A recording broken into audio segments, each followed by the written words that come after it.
그다음 두 번째는 국민의힘입니다. 국민의힘. 어떤 측면에서는 윤석열 그 후보가 상당히 이 사주 고발 의혹 등등으로 인해서 무너지지 않을까 이렇게. 그리고 뭐 TV 토론이 시작되면은 그게 가속화되지 않을까 이런데 오히려 반등되는 조사도 나왔어요. 목사님 어떻게 보시나요? 일반적으로 우리가 예상하기는 직전에 고발 사주 사건이 있었고 또 TV 토론만 하면은 윤석열은 TV 토론을 잘 못할 것이다, 무너질 것이다라는 하나의 어떤 전망이 있었죠. 근데 뜻밖의 윤석열 후보가 TV 토론에 두고 버텼어요. 내가 볼 때는 1차보다는 2차가 조금 나게 하는데 잘한 거는 아니고 버텼어요. 소위 말하는 무너질 거라는 전제는 아니었고, 어떻게 또 지금 이 화천대유 사건이 터져버리니까 관심이 그렇게 가고 고발 사주권도 조성은인가요? 그 박지원 그 커넥션 뭐 이런 의혹이 제기되면서 이 정치적 쟁점화로 넘어가 버렸습니다. 그런 과정에 두고 이 윤석열의 경우는 그 두 사건으로 지지율이 하락할 것이라는 전망은 일단 극복을 했고, 두 번째 홍준표가 이제 그 상승세를 타고 있었고 그 토론을 주도를 하면서 이 상승세를 이어갈 거로 생각했는데 조사 기간마다 좀 차이가 있지만 상승세를 이어가지를 못합니다. 지금 뭐 약간의 어떤 등락은 있어도 홍준표 지지율이 하락했다라고 지금 규정하기는 좀 어려워요. 어쨌든 제가 볼 때는 홍준표 지지율은 상승세를 이어가야만이 완전한 역전을 하는데 상승세를 이어가지 못하고 답보 횡보를 하는 형국으로 바뀌었다. 일단 여야 간의 가상대결은 아직 여론조사가 좀 더 나와봐야 판단하겠고, 국민의힘 내부의 후보를 본다면 어쨌든 윤석열 후보는 버티고 이 홍준표 지지율은 더 이상 상승세를 타지를 못하고 있다. 그러면은 마지막으로 왜 홍준표 후보가 상승세를 못하느냐? 홍준표의 지지율은 지금 보면은 20, 30, 40대 남자층입니다. 더 이상의 상승세를 타려면 여성표와 중도층의 표를 추가로 더 확보를 해야 되는데 거기에서 막힌 것 같아 봅니다. 전반적인 이야기를 다 해주셨는데 그 윤석열 후보가 또 그 과정에서 집사부일체라는 예능 프로그램에 나와가지고 그 상당히 또 이렇게 반향이 좋더라고요. 일단 윤석열 후보는 약간은 좀 청문이 도와주는 그런 모양새입니다. 어떻게 보면 그러니까 예능 프로그램도 순서가 이제 뭐 지금 3명이 나오는데 거의 오히려 그 뭐 어떻게 출연 순서가 제일 처음이었는지 모르겠는데 그때는 또 사실 시청률이 높을 수밖에 없는 것이 추석 연휴가 시작되는 주였고 그리고 또 대권 후보가 첫 주자로 나왔기 때문에 가장 더 높을 수밖에 없는 상황이고, 어쨌든 상당히 아마 저는 뭐 그 프로를 보지는 않았지만 뭐 보도를 보면 아마 상당히 좀 이렇게 대중 친화적인 모습, 소탈한 모습들을 많이 보여준 것 같아요. 그런데 그런 측면도 있지만 저는 일단 고발 사주 의혹과 관련해서는 사실은 이 윤석열한테는 일종의 꽃놀이패처럼 지금 진행되고 있는 것 같아요. 처음 이 의혹이 제기됐을 때만 하더라도 검찰의 국정농단, 더 나아가서는 검찰총장의 검찰 사유권 뭐 그런 식으로 해서 이게 실체가 확인될 경우에는 윤석열의 정치적 생명뿐만 아니라 어떻게 보면 뭐 지금 뭐 그 상당히 그러니까 형사처벌을 받을 수 있는 그런 상황까지도 봤는데 이거 자체가 지금 실체가 제대로 파악이 안 되고 있다. 파악이 지금 또 흘러가는 행보를 보면 아마 제 생각에는 이 진실을 밝혀내기는 거의 어렵지 않나 하는 생각이 들어요. 요즘 손소선 검사의 뭐 옛날 그 컴퓨터 압수했지만 거기도 지금 그 고발장을 작성한 흔적도 없고 휴대폰 제출했지만 휴대폰도 다 바꾼 거고 또 그 지금 바꾼 것도 지금 휴대폰 비밀번호 안 가르쳐준다는 거 아닙니까? 그리고 설사 손준성이 특징된다 하더라도 손준성이 누구 사람이냐 그걸로 여건에 오히려 분란마저 일어났잖아요. 그러니까 뭐 지금 추미애는 뭐 청와대 뭐 어쩌고 뭐 그 비호 세력이 있고 뭐 하면서 약간 여건의 그 이 분란까지 자초하는 그런 상황이 되어버렸기 때문에 일단은 윤석열 입장에서는 이것이 지금 미궁에 빠지면서 뭐 윤석열 입장에 큰 타격이 없다. 그리고 또 지금 박지원도 그렇죠. 박지원 이야기도 있죠. 그러니까 결국 이게 이 고발 사주가 아니고 제보 사주다. 그렇죠. 그러면서 지금 이 박지원 원장이 그 국정원장이 갑자기 소환되면서 이 사실은 그 8월 27일 날 박지원 원장이 대국민 사과 기자회견을 했어요. 국정원의 그간 과거 정치 개입에 대해서 사과하면서 적대 이제는 정치하고 그 거리 안 둔다고 했는데 조선이 박지원하고 만났다는 거 되면서 거기서 자기가 잠자는 호랑이 꼬리를 밟으며 이러면서 그러한 은행 자체가 국정원의 정치 개입이라 그러한 식으로 지금 이야기가 되면서 사실은 윤석열이 오히려 어떻게 보면 과거 국정원의 못된 버릇의 희생자처럼 그걸 비치는 측면도 분명히 있는 거거든요. 그런 것도 있고 또 하나는 당내 지금 경선에서도 홍준표 지금 후보가 사실은 이 고발 사주고 나왔을 때 윤석열을 상당히 공격하지 않았습니까? 이러한 부분들이 아니 당신 누구 편이냐 그러면서 오히려 다른 후보들로부터 공격을 받는 그러면서 윤석열의 입지가 오히려 강화되는 측면이 분명히 있었다는 것이죠. 그런 측면에서 보면 사실 이 고발 사주의 이 문제는 사실은 윤석열한테는 전혀 생각지 않은 망해의 소득이 되고 있는 셈인데 그럼에도 불구하고 저는 앞으로 진행되는 국민의힘 토론에서 과연 윤석열이 버텨낼 수 있을 것인가에 대해서는 여전히 의문점을 갖고 있습니다. 그거 좀 이따 이야기하겠습니다. 예. 어쨌든 고발 사주 의혹이 지금 꽃놀이 패처럼 그 진행되고 있다는데 윤 후보한테 이게 동의하십니까? 예, 뭐 그런 양상이 됐는데요. 네. 그럼 고발 사주가 정확하게 노리던 게 뭐였겠느냐? 정말 고발 사주로 윤을 처벌해서 깜방에 넣을 수 있다고 보고 있거든요. 저는 그건 아니라고 봅니다. 예. 그러니까 9월 15일로 돼 있는 13일, 14일 투표를 했던 저 국민의힘당 내부의 그 경선에서 윤을 2등으로 만들기 위한 부분이 저는 목표였다고 봐요. 고발 사주를 그렇게 밀어붙이는. 누가 보더라도 뭐 고발 사주가 여건과 관련되어서 조직적으로 8강 뽑을 때. 조직적으로 네. 예, 8인 뽑을 때 네. 그때 2등이 돼버리면 그 결국 이제 홍의로서 역전했다라는 이 분위기가 계속 만들어지고 있었잖아요. 여권 지지자들에서. 그래서 홍이 이제 그 좀 처음에는 문 대통령에 대한 정치 보복하지 않겠다, 장관 총리를 가지고 이렇게 공유하겠다, 그리고 뭐 이걸 우선으로 하겠다 이러다가 이제 더 나가다 보니까 뭐 과거에 이제 북한에 돈 준 것도 통치 차원이다 하다가 이제 조국 수호까지 되어버린 거예요. 그러니까 홍도 적절할 때 브레이크를 걸어야 되는데 보수 지지층이 봤을 때 저 사람 도대체 뭐야? 여권하고 교감하면서 자기가 1위 후보로 내고자 자꾸 신호를 보내는가 하는 단계까지 상식적인 사람이면 알게 돼버리면서 이게 과도한 이 양념을 하다가 요리를 망쳐버린 부분이고요. 그래서 홍을 1등으로 만들기 위해서 등장한 것이 고발 사주라고 보는데 공수처나 뭐 경찰부터 다 벌써 아주 순식간에 움직여가 검찰까지 했는데 문제는 이런 제가 이거는 유튜브에서 이렇게 이야기를 했습니다. 8월 말쯤에 윤을 겨냥한 이 완전한 공작이 등장이 될 거고 그거는 저 국민의힘당 내부에서 벌어진 것처럼 모양새를 띌 거고 박지원이가 관계돼 있을 거다 이야기를 내 블로그에서 수도 없이 했어요. 뭐 딱 그렇게 돼버리잖아요. 그럼 내가 특별하게 뛰어나서가 아니라 누가 보더라도 자세히 보면 그렇게 할 거라고 예측한 부분에서 그대로 갔다 와요. 그러니까 이게 이제 박지원이가 꼬리를 안 잡혀야 되는데 조성은이랑 저 어설픈 걸 데리고 가다가 심지어 어제 유인태 의원 같은 경우에도 전 의원 같은 경우에도 이거 지적을 했잖아요. 그렇게 되면서 이 고발 사주는 내가 볼 때는 끝나버렸고 윤은 얻어맞는 게 큰 덕이 돼버렸고 홍은 그걸 띠고 자기 기회를 잡았지만은 거기에서 연기가 너무 오버가 돼버려가 배려버렸어요. 그래서 전체적으로 문 정권이 윤을 겨냥하다가 지금 놓친 양상이 돼버렸다. 지금 그렇게 볼 수 있을 것 같아요. 하여간에 뭐 지금 윤은 버티고 있고 오히려 그 플랜 B라고 했던 그 최재형 전 감사원장은 아마 4강을 지금 걱정해야 되는.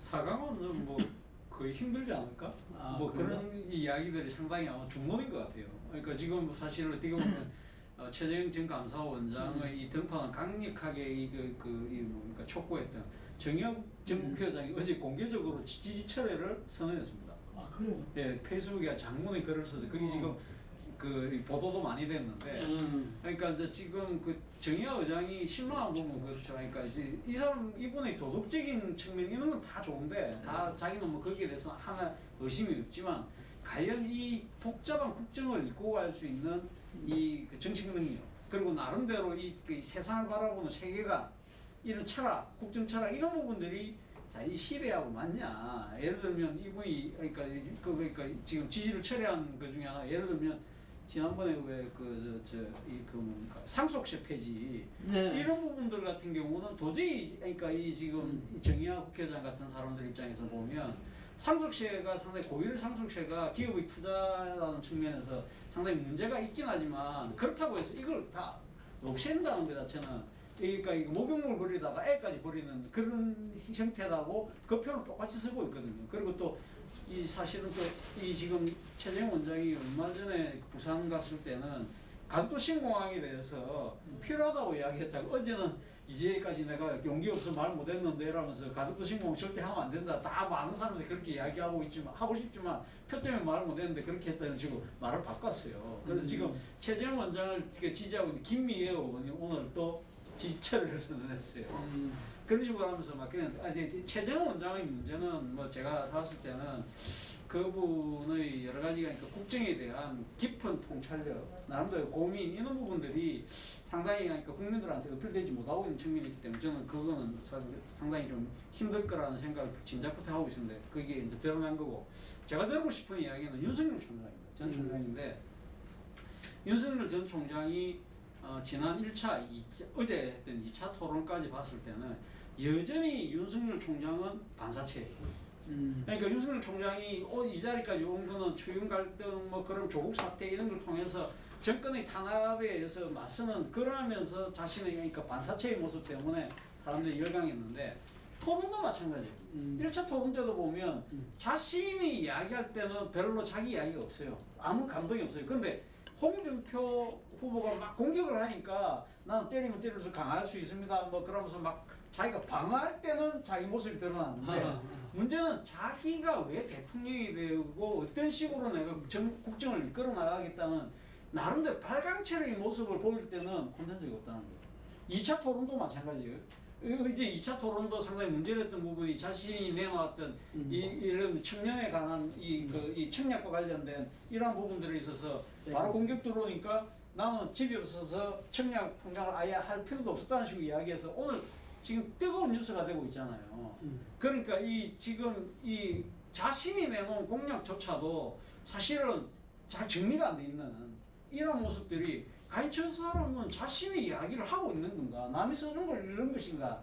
라는 이야기들이 상당히 많기 때문에 저는 지금 8인 토론회 때는 집중적인 토론이 안 돼요. 정책에 대한 토론이. 이렇게 사실 격가지적으로 표면적인 토론에서도 이렇게 흔들리는데 만약에 4강으로 압축됐을 경우에는 이 아마 상당히 심도 깊게 들어갈 경우에는 본인이 준비 안 된 콘텐츠 이런 부분들이 계속적으로 사고를 일으킬 가능성이 크다. 그럴 경우에는 상당히 심각해질 수도 있다. 특히 4강에 만약에 네 번째 자리를 하태경 의원이 들어갔을 경우에는 정말 상황이 좀 볼만해지지 않을까 생각이 들어요.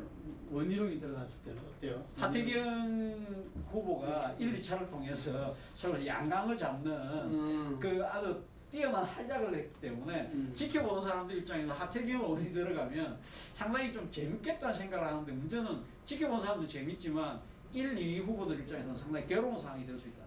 그 하태경 후보가 본인이 4강에 들어가야 경선이 성공한다. 그 이야기에 공감하는 사람들이 점점 늘어나고 있습니다. 네, 그래서 금방 지적했지만 어쨌든 간에 처가 리스크라든지 이렇게 그 본인의 어떤 이렇게 그 설화 이런 부분들로 해서 흔들리면서 이 고발 사주 의혹 부분으로 심각하게 타격을 받고 TV 토론으로 거의 무너지지 않겠나까지 예측을 하겠는데 버티고 있고 그리고 그 부분에서 아까 말한 대로 이 반사체로서 TV 토론도 버티고 있다 이렇게 보는데 여전히 미래 비전 제시는 여러 가지 측면에서 좀 부족한 게 느껴진다. 뭐 그런 말 했더라고요. 공약을 갖다 뺏긴다고 공격받으니까 그게 무슨 지적 소유권이냐 공약에 이런 이야기를 하고 했던데 집 사고 일치에서 나온 것처럼 이렇게 대중적 쇼맨십은 강한 것 같아. 내가 보니까 조현실은 술을 많이 먹고 다니니까 조현실이 강하죠. 노래도 잘하고 그러게는 뭐 개그도 잘하고.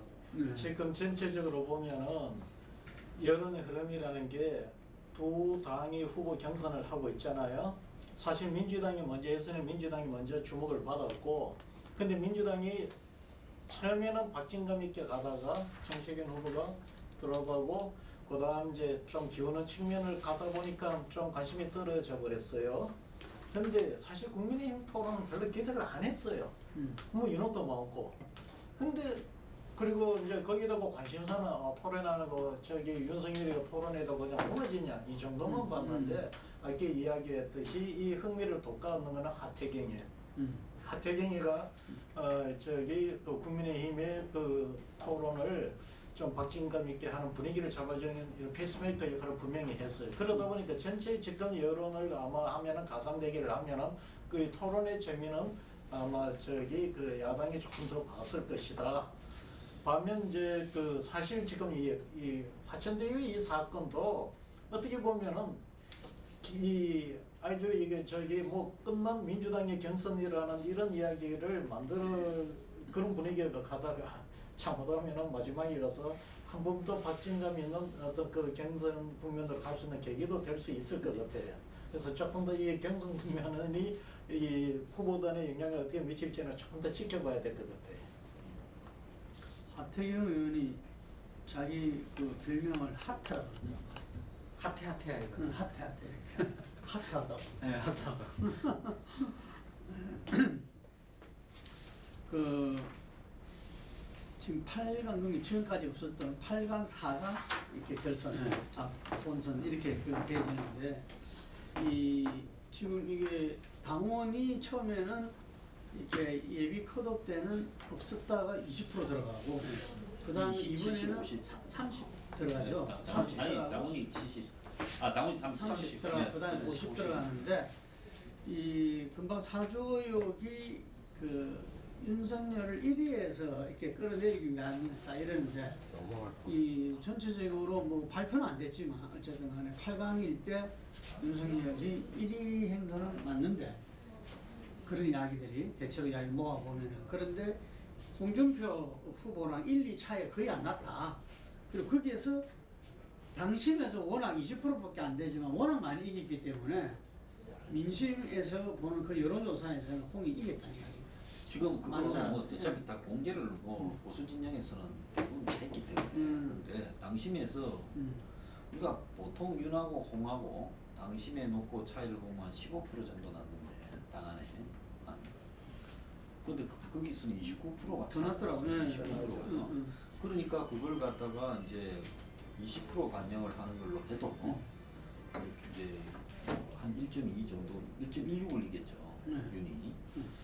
그랬는데 그럼 당심에서 어떻게 29%나 차이가 날 수 있을까라는 부분으로 봤을 때 윤을 때리는 부분 그리고 홍이 이제 저기 그 여권 지지자들 향해서 유화적인 메시지를 보낸 부분 이런 부분들이 당에 좀 이 결과론적으로 안 좋게 작용하는 부분이 나왔어요.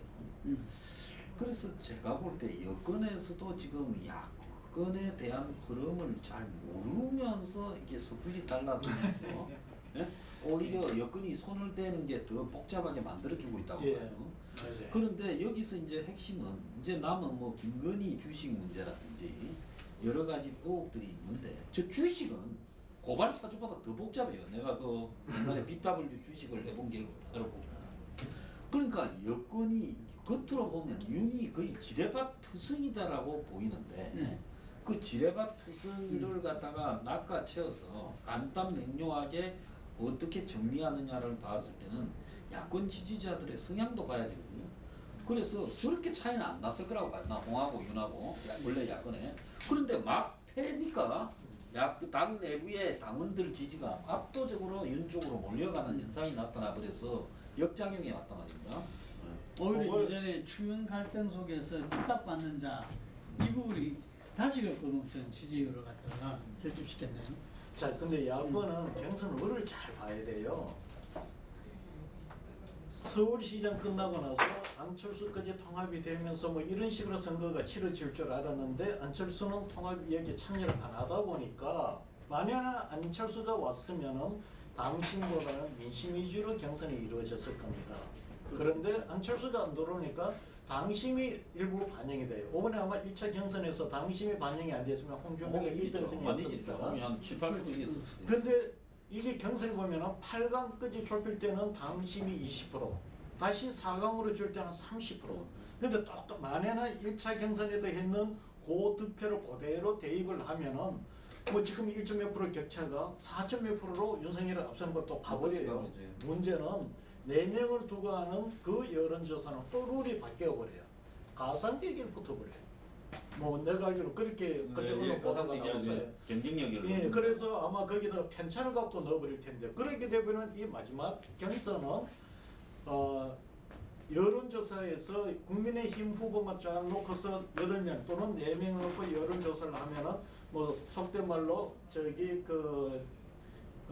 저기 뭐죠?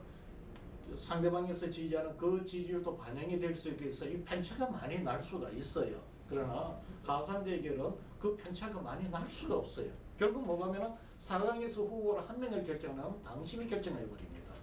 그러니까 이제 황 소장님이 이야기하셨듯이 만에는 이것이 민심이 결정하는 거라면은 지금 여권에도 만에나 어떤 그런 걸 했다 칩시다 했는지 안 했는지는 모르겠고 했다 그거를 한다면 그것이 영향을 미칠 수가 있어요.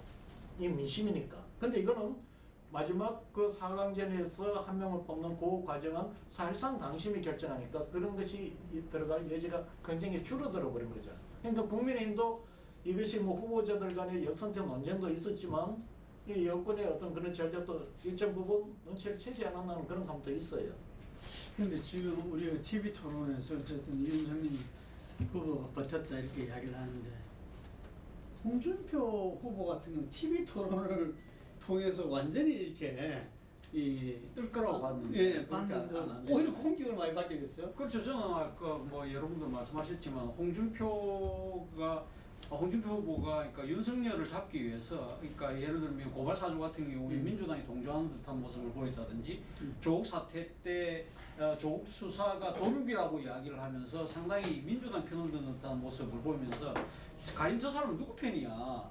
정체성의 문제가 심각하게 제기됐다는 거죠.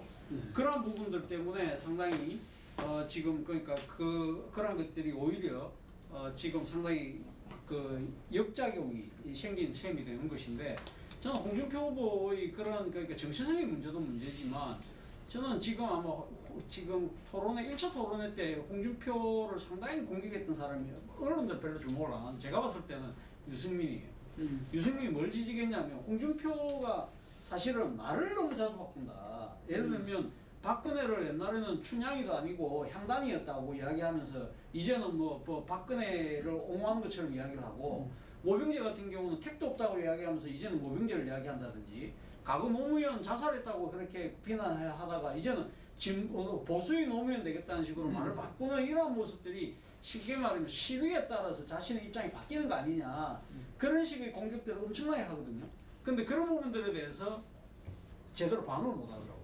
그러니까 이러한 부분들이 홍준표의 상당히 아킬레스건이 될 수 있겠다. 홍준표가 지금 너무 민심 그리고 이제 젊은 층들의 그런 부분들만 쫓아가려고 하다 보니까 기존 자기가 지금 딛고 있는 보수 지지층들의 생각하고는 약간 유리되는 그런 모습을 보이고 있다는 거죠. 이러한 부분들이 아마 지금 토론이 진행되면 진행될수록 아마 그런 부분들에 대해 상당한 공격이 있을 겁니다. 그런 부분들을 과연 어떻게 방어하냐는 문제고 또 하나 제가 짚고 싶은 문제는 앞서 그러니까 윤석열 후보의 당심 논란인데 바로 그 때문에 지금 홍준표가 윤석열한테 공격하는 게 지금 탄핵과 관련된 거 아닙니까? 예를 들면 그러니까 윤석열이 서울중앙지검장으로 적폐청산 수사해가지고 보수 개멸시켰고 그때 수많은 사람들이 자살하지 않았느냐 그리 이야기했을 때 그러니까 윤석열이 제대로 반응을 못한다는 거죠. 그리고 또 윤석열이 박정희 생가에 가서 소위 말하는 태극기 부대들로부터 엄청나게 공격을 받잖아요. 그런 부분들을 보면 사실은 어떻게 보면 국민의힘 후보들이 건너야 될 하나의 강이 있는데 그게 탄핵의 강이잖아요. 근데 그 중에서 그러면 제가 생각했을 때는 많은 사람이 생각했을 때는 유승민이 건너야 될 강이 강폭이 제일 넓고 깊을 거라고 봤는데 사실은 그게 아니라 윤석열한테 놓인 탄핵의 강이 훨씬 더 넓고 깊다는 거예요. 이러한 부분들을 과연 어떻게 건너갈 것이냐. 이러한 부분들이 쉽게 말하면 자기가 보수 정체성에 어필을 해야 되는데 이렇게 자칫 어필할 경우에는 중도 이런 부분들에 대해서 떨어져 나갈 수 있거든요. 이런 부분들이 상당히 딜레마라는 거예요. 근데 보수가 바깥에 사람들이 보거나 또 좀 이 보수가 아닌 사람들이 봤을 때하고 안에 들어갔을 때하고 굉장히 달라요. 이준석이는 뭐 탄핵에 과세 안 했습니까? 의원은 아니었지만 탄핵에 과세하는 진영에 서 있었죠. 근데 이준석이라고 그러니까 대구에서부터 뭐 아유 뭐 젊은 애 대표로 만들어가 대선에 이겨야지 하면서 쑥 가버리거든요. 그러니까 이게 생각만큼 물론 뭐 그런 걸 하는 사람들이 소수는 있지만은 생각만큼 뭐 탄핵이니 박근혜니 이런 부분에 박진희 이런 부분에 크게 집착을 안 한다는 겁니다. 그걸 집착을 해서 그걸 못 넘을 거라고 생각하는 게 그건 뭘 생각하느냐. 이긴다라는 부분에 대해서 굉장히 집착을 하고 있어요. 그래서 무만 이길 수 있으면 박근혜 탄핵을 해도 이렇게 괜찮다. 이런 시각으로 보수가 사고가 굉장히 변하고 있다는 부분을 잘 봐야 돼요. 그러니까 지난 서울 재보선에서 나경원이 아니라 이 오세훈을 선택했고 그러니까. 이번에 주호영이 아니라 이준석을 선택했고 그래서 이게 바로 이 금방 말씀하신 승리가 절대 명제이고 이러기 때문에 현재 여론조사에서 보면은 아마 대체로 이런 그게 되는데 지금 이게 한국갤럽에서 그 지난주에 조사했는데 보면은 이 정권 교체 야당 후보가 당선되는 게 좋다가 55.3% 현직 정권 유지를 위해 여당 후보가 당선되는 게 좋다가 37.6 한 17% 이상 차이가 나요 이게. 다른 조사도 보면 적어도 10% 정도 차이가 나거든요. 그러니까 이 정권 교체를 이재명 그 다들 분석이 이재명 그 후보가 윤석열 후보와 홍준표가 가상 대결에서는 높은 결과도 많지만 이 정권 교체는 계속 일관되게 지금 이제 정권 교체가 유지보다 많다는 거죠. 그래서 이게 뭐 한편으로는 그래서 이재명이가 되면은 정권 교체 후보로 이렇게 그걸 갖다가 이미지 메이킹 바꿀 수 있다, 포지션을 바꿀 수 있다 이런 이야기도 하는데 하여간에 지금 이렇게 여야 후보가 마지막 이렇게 이 결정되는 데는 이 부분이 상당히 중요하지 않겠는가 보여집니다. 자, 그것이 이제 문제인데 사실 그 이재명 후보가 이낙연 후보를 앞설 수 있었던 것이 이제 방금 그런 정서를 탄 거예요. 여권 내에서 이재명 후보는 비문, 뭐 본인은 아니라고 하지만은 국민들은 비문으로 인식을 해요. 반면 이낙연은 친문으로 인식을 합니다. 정권 교체에 대한 인식이 크다 보니까 이 문재인 정부를 그대로 개선하기보다는 여권 내에서는 적어도 이 비판적 극복을 원하는데 그것이 이재명 후보에 맞았다는 겁니다. 그래서 뭐 여러 가지 이유가 있지만 그 구도로 놓고 본다면 이재명 후보가 유리했고 지금까지는 뭐 앞서가는 구도로 보이고 있습니다. 문제는 그 정서를 놓고 볼 때 이재명 후보가 막상 됐을 때 문재인 후보와의 이 관계를 어떻게 설정하느냐 문제가 굉장히 미묘한 문제가 될 것이다. 거기에다가 잘못을 해서 예를 들어서 정권 교체 그 길을 타고 가려고 하다가 보면은 차별을 해야 되는데 지금 현재 이 이낙연 지지 세력과 문재인 지지 세력에는 뭐 이렇게 많이 섞이기는 해도 정체성의 차이가 많이 있단 말입니다. 만약에 여기다고 차별을 세게 하다 보면은 당내 역풍을 맞을 것이고 이거를 만약에 그걸 하다 이 정체성을 그런 내부 역풍을 가오려 해서 이거를 가다 보면은 이제 방금 했는 국민 전체 그런 기류에 의해서 선거에 불리하게 갈 수가 있는 굉장히 전략적인 어떤 그 갈림길에 선택에 서게 될 겁니다. 그다음 하나 지나가는 이야기지만 홍준표가 지금 토론에 와서 굉장히 지금 혼란돈에 빠졌는 거는 자기 수에 빠진 거예요. 뭐가면 홍준표는 뭐를 해놨냐면은 이 소위 말하는 박근혜 프레임 갖고 토론회를 끝내려고 한 겁니다. 배신자 그리고 저에게 한 명은 이 보수 괴멸시킨 사람 고로 내다 이 프레임으로 가려고 했는데 이 하태경이라는 이 인물을 만나고 또 유승민의 공격이 날카롭게 들어오면서 그 부분에 대해서 이 유승민은 오히려 당당하게 나는 자기 신념은 거기에 변함이 없다라고 치고 나오고 윤석열은 밖에 제대로 반응을 못했다고 했지만 교수 교미를 왜 내 책임이냐 너희들 보수 정치인들이 전부 다 해놓고 왜 내보고 이야기하느냐는 식으로 대응을 해버리니까 홍준표의 그 프레임이 안 먹혀 들어가는 거예요. 그래서 지금 홍준표가 옛날 기대했던 것만큼 이 토론에다가 착 치고 올라가지는 못한 것 같습니다. 앞서는 정권교체 민심과 여야 후보 확정 이 좀 상관관계 어떻게 좀 봐야 돼요? 저는 뭐 일단 그 역대 대선의 임박에서 보면 항상 정권 교체를 원하느냐 아니면 그러니까 정권 창출을 원하느냐 물어보면 항상 정권 교체가 항상 우위에 있었죠. 그러니까 이 지금 사실은 어차피 그 승리하는 후보가 50%를 넘기기가 거의 힘들잖아요. 그러니까 어떤 식으로 그러니까 뭐 이렇게 하면 그러니까 이 반대하는 사람들이 훨씬 더 많다는 거죠. 그러니까 지금 그러니까 전체적으로 득표율 50%를 넘는다 하더라도 전체 국민을 따지고 보면 50%가 안 되잖아요. 그러니까 훨씬 더 많은 사람들이 그러니까 이 당선자를 지지하지 않는다는 거거든요. 그러니까 그렇기 때문에 사실은 이 지금 언제든 그러니까 이 정권 교체에 대한 욕구가 훨씬 더 많기 때문에 저는 이러한 그 여론조사 자체가 특별하다고 생각하진 않아요. 근데 지금은 조금 그거와는 조금 기류가 다른 건 점점 그 정권 교체를 원하는 비율이 조금 더 늘어나고 있다. 이런 부분인데 이런 부분들은 결국은 제가 생각했을 때는 향후 본선에 갔을 때 여야 후보들 중에서 결국은 투표장에 자기 편을 그러니까 많이 나오게 하는 것도 중요하지만 중도 무당층들을 어떻게 확보할 수 있느냐 그 싸움이 아닐까 하는 생각이 든다는 겁니다. 그런 측면에서 본다고 한다면 저는 일단 여야 후보들 중에서 좀 더 중도 외연으로 확정할 수 있는 사람이 좀 더 유리할 가능성이 크다는 생각이 드는데 이와 관련해서는 뭐 여당 같은 경우는 아무래도 이재명이 되면 좀 더 낫다고 생각하는 사람들이 많은 것 같아요. 그 때문에 지금 이재명이 상당히 강세를 보이는 거고 마찬가지로 윤석열이 지금 야권에서 그 1등하는 이유 중에 하나도 저 사람은 문재인 정권 사람에서 이렇게 넘어온 사람이니까 일종의 그 중도 외연 확장이 높다고 생각하는 건데 문제는 그 두 사람에 대한 기대 자체가 이제 깨지고 있다는 거죠. 그러니까 우리가 이야기했던 여러 가지 문제들 때문에 깨지고 있기 때문에 저는 그래서 이게 앞으로 여야의 후보 하는 데에서 기존에 지금 이 대세로를 유지했던 두 사람이 흔들리고 있는 상황이라서 과연 이런 부분들이 어떻게 나올지는 좀 지켜볼 대목이긴 하지만 저는 결론적으로 이야기해서 지금 이렇게 정권 교체 또 뭐 이 정권 연장 이 부분에 대한 저는 그 여론조사를 그렇게 의미 있게 보지 않는다는 거예요. 근데 지금 이 10월 12일이면은 여당 후보가 확정이 되잖아요. 네. 뭐 다 알다시피 후보가 확정되면은 당에서 모든 그 당무에 대해 총괄하게 돼 있잖아요. 선거뿐만 네. 아니라.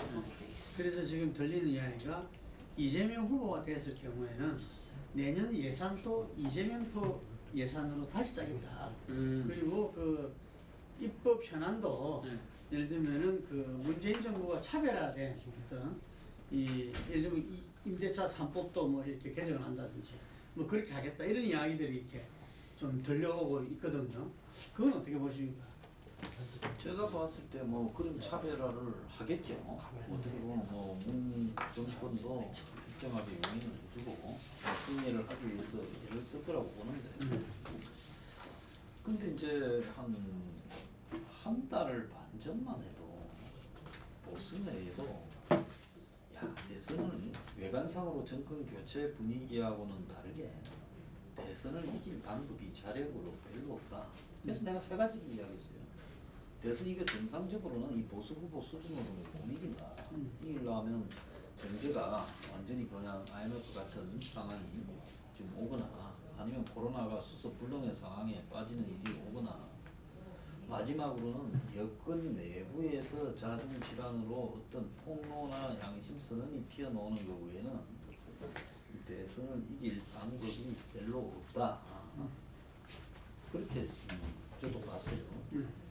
근데 지금 이제 보면 이 화천 대유라는 게 터져 나오고 또 윤을 갖다가 잡는 부분이나 이런 데서 너무나 국민 여론을 생각하지 않고 누가 봐도 공작을 하고 있다라는 부분으로 하고 있어요. 난 이 정권이 상당히 정치공학적 기술의 오만함에 빠져 있다고 봅니다. 조성은이 같은 애를 등장시키고 그리고 박지원이가 그 만나는 부분에 대한 그런 것조차도 꼬리를 자르는 데 실패하고 그리고 오는 공수처나 뭐 대검에서 공익 제보 받아주고 공수처에서 뭐 그걸 갖다가 곧바로 그냥 수사에 들어오고 그리고 경찰이 뭐 나흘 만에 압수수색하고 그러니까 이게 보면 항상 이게 잘난 놈이 짙게 빠져가지고 망한다고 그렇게 하지 않고 좀 더 세련되게 하면 제가 볼 때 보수 수준으로 감당이 불가하고 이걸 갖다 막아낼 만한 그런 어떤 틀들도 되지 않아요. 객관적으로 보면.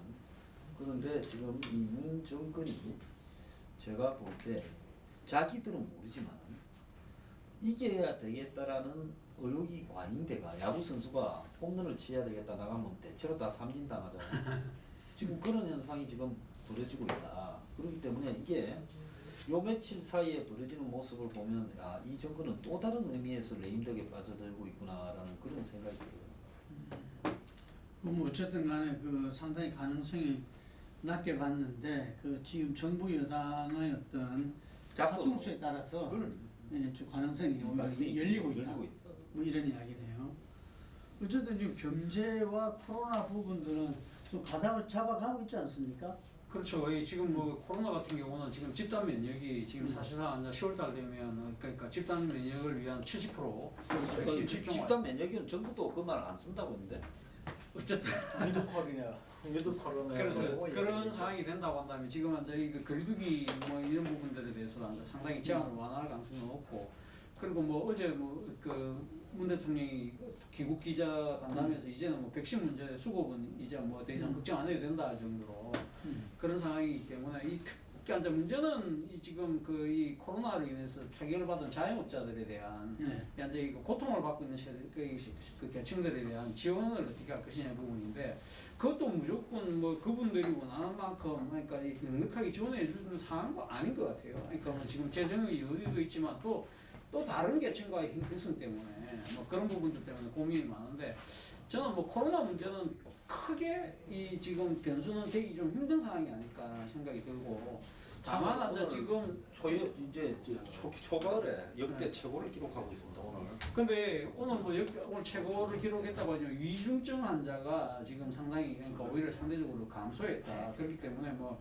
병상이 부족해가지고 뭐 난리가 나고 뭐 그렇게 사망률이 뭐 치명률이 높아지고 하는 상황이 아니기 때문에 그 부분은 뭐 크게 걱정할 대목이 아닌 것 같은데 결국은 앞으로 제가 생각했을 때 가장 큰 쟁점은 결국 부동산 문제가 아닐까 하는 생각이 듭니다. 예. 그렇기 때문에 우리가 아까 이야기했던 대장동 개발 문제도 상당히 초미의 관심을 두는 이유가 바로 거기 있는 것인데 결국은 이제 지금 그 부동산 가격이 지금 어느 정도 지금 조정 국면으로 들어가고 있는 것 같아요. 그래서 이 부분이 부동산 가격이 좀 잡히고 이렇게 할 경우에는 이러한 부분들이 여건에게도 그렇게 나쁘지 않은 국면으로 갈 수 있는데 문제는 지금 이 지금 조정 국면이 계속적으로 해서 하락으로 하강 국면으로 갈지 그런 부분도 지켜볼 대목이 또 하나는 지금 대외적인 변수로 지금 헝다고 에버그란드라고 지금 중국의 지금 그 중국발 지금 금융위기 뭐 이야기를 많이 하지 않습니까? 물론 지금 뭐 중국이 적극적으로 대처를 하고 있기 때문에 충분히 뭐